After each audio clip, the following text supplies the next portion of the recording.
Okay, so I want to show you how to get started on your cardboard box sculpture, your letter sculpture. So I have a box here and I went ahead and just with my scissors I cut it open, and I suggest that you think about using the inside of the box as the outside of your sculpture, because that's the part that's kind of clean. Hasn't been, thrown on the ground, and who knows where it's been outside. So with that being said, it doesn't really matter. It doesn't really matter what side you use. It's really up to you. What you're gonna do is take your cardboard, and I'm gonna leave mine folded now just because it takes up a lot of space. And you want to try to find a spot that will fit your letter without having any folds in it. Okay. So mine actually fits great right in this little spot. So all you're going to do is start to trace that out. Now, we are going to, I suggest you use your Sharpie marker. Your Sharpie will trace just nicely for you.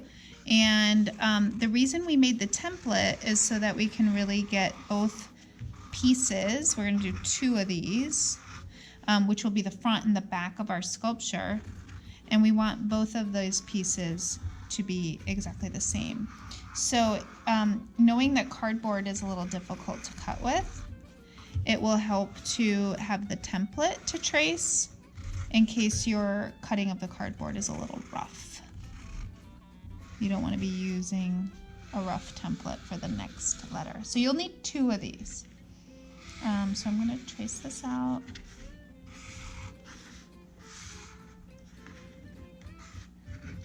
And I realized that I missed one part of my template, so I'm just gonna fake it right there.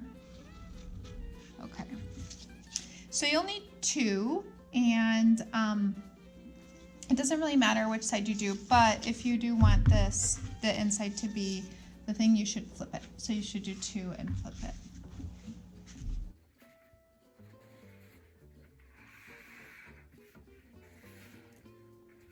When we work with clay slabs, the process is exactly the same, except instead of a marker, we would be using a pen tool, which is a tracing tool.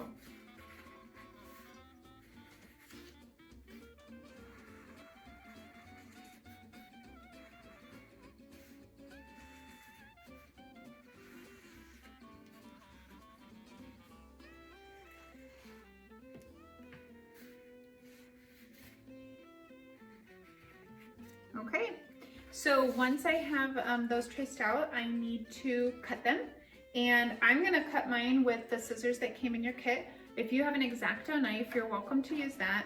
A little trick with X-Acto knives that you should think about is you don't want to just cut straight through to a table. So if you have your cardboard, like my cardboard is stacked, if I have 2 layers of cardboard, great, I can cut just like this.